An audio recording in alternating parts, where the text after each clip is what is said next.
6 additional MOUs have been signed between our trade facilitation institutions during this visit in the following sectors: oil and gas, pharmaceuticals, edible oils, agriculture, including livestock, exports, and apparel production.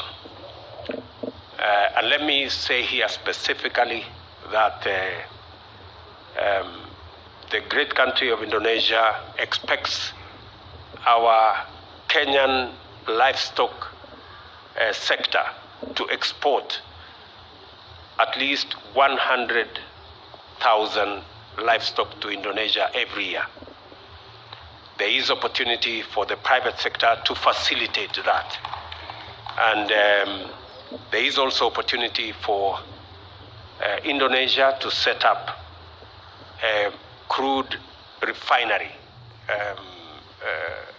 a crude palm oil refinery in Kenya, again, to make sure that we not only facilitate palm oil from Indonesia to Kenya, but also to our region. So there are real possibilities of investments in that space, and that is why the bilateral investment treaty will be necessary to ensure that the investments both ways are protected. These value addition ventures will catapult the value of our trade relations and leverage on the comparative advantage of Kenya to access the East African and the African market, and for Indonesia, for us to also access the ASEAN market in that region. We have additionally discussed the importance of entering into a bilateral investment treaty, as I have said, that will provide a stable and predictable investment environment, which is a precondition for accelerated private sector investment. We have tasked our 2 joint teams to finalize these pieces of agreements. We have also, I have informed His Excellency the President that Kenya is open for business. A significant step in this direction must remain the relaxation of and progressive abolition of visa restrictions to enter or to entry between our 2 nations. On our part as Kenya, we have taken the decision to extend the visa-free entry not only to holders of diplomatic and service passports, but to all holders of Indonesian passports. So our friends from Indonesia can now come to Kenya visa-free.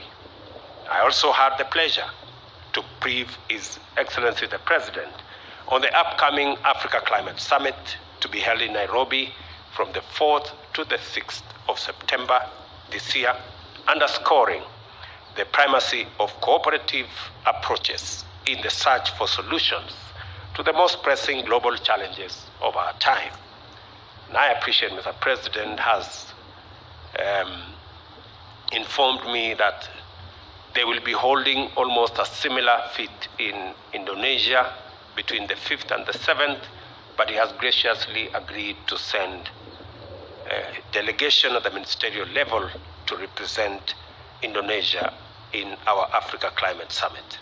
Additionally, I expressed Kenya's position on the imperative to democratize global governance and financial institutions, including the United Nations Security Council, and make it much more inclusive and reflective of the current geopolitical context and dynamics. I also briefed my brother, President Widodo, on the expansion and renovation of the United Nations office in Nairobi to match facilities elsewhere in UN offices globally. President Widodo has assured me of Indonesia's support for this expansion, and Mr. President, I want to